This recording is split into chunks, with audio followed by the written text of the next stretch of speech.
ବିସ୍ଫୋରଣରେ କମ୍ପିଲା ତେହେରାନ। ମଧ୍ୟରାତ୍ରିରେ ଘଟିଲା ଏଭଳି ଘଟଣା। ଲେବାନରେ 83 ଜଣ ଶିଶୁଙ୍କର ମୃତ୍ୟୁ। ଇରାନର ରାଜଧାନୀ ତେହେରାନରେ ଅନେକ ଗୁଡ଼ିଏ ବିସ୍ଫୋରଣର ଶବ୍ଦ ଶୁଣାଯାଇଛି। ତେହେରାନରେ 20ରୁ ଅଧିକ ଶକ୍ତିଶାଳୀ ବିସ୍ଫୋରଣ ଶୁଣାଯାଇଛି, ଯାହାଫଳରେ ଅନେକ ଲୋକ ନିରାପଦ ସ୍ଥାନକୁ ପଳାୟନ କରିଛନ୍ତି। ମଧ୍ୟରାତ୍ରିରେ ଘଟିଥିବା ଏହି ଆକ୍ରମଣଗୁଡ଼ିକୁ ଯୁଦ୍ଧ ଆରମ୍ଭ ହେବା ପରଠାରୁ ତେହେରାନ ଉପରେ ସବୁଠାରୁ ଘାତକ ବିମାନ ଆକ୍ରମଣ ବୋଲି ବର୍ଣ୍ଣନା କରାଯାଇଛି। ପ୍ରାୟ ଅଧଘଣ୍ଟା ଧରି ନିରନ୍ତର ବୋମା ବିସ୍ଫୋରଣ ଏବଂ ଲଢୁଆ ବିମାନ ଶବ୍ଦ ଶୁଣାଯାଇଥିଲା। ପ୍ରତ୍ୟକ୍ଷଦର୍ଶୀଙ୍କ ଅନୁଯାୟୀ ସହରର ପଶ୍ଚିମ ଭାଗରେ ଅନେକ ବିସ୍ଫୋରଣ ହୋଇଛି।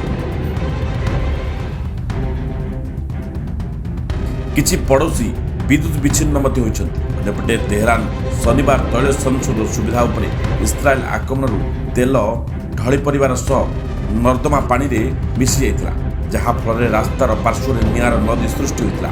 ଏହି ସମୟରେ ଜାତିସଂଘ ଏଜେନ୍ସି ୟୁନିସେଫ୍ ଅନୁଯାୟୀ ଲେବାନନରେ ଏ ପର୍ଯ୍ୟନ୍ତ ଅତି କମ୍ରେ 83 ଜଣ ଶିଶୁଙ୍କର ମୃତ୍ୟୁ ଘଟିଛି ଏବଂ 254 ଜଣ ଆହତ ହୋଇଛନ୍ତି। ୟୁନିସେଫ୍ କହିଛି ଏହି ଅଞ୍ଚଳରେ ଚାଲିଥିବା ସାମରିକ ସଂଘର୍ଷ ପିଲାମାନଙ୍କ ଉପରେ ପ୍ରଭାବ ପକାଉଛି, ଯେଉଁମାନଙ୍କ ଜୀବନ ସୁରକ୍ଷା ଏବଂ ମୌଳିକ ଆବଶ୍ୟକତା ଗୁରୁତର ବିପଦରେ ଅଛି। Bureau report, Satyakam news 24।